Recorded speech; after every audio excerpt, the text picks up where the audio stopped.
Hey everyone! In this video, we will learn how to lower fees on Whop. First, use your direct checkout link instead of relying on Whop marketplace sales. Then, activate Whop payments to benefit from lower internal transaction fees. Encourage payments via low-fee methods like debit cards or ACH transfers. Now, bundle products together to raise the average order value and reduce per-sale impact.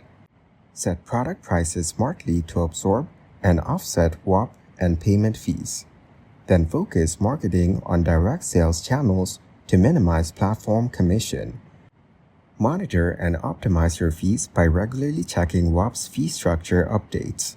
Negotiate better payment processor rates if your sales volume is high enough.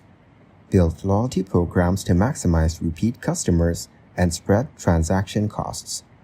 Thanks for watching.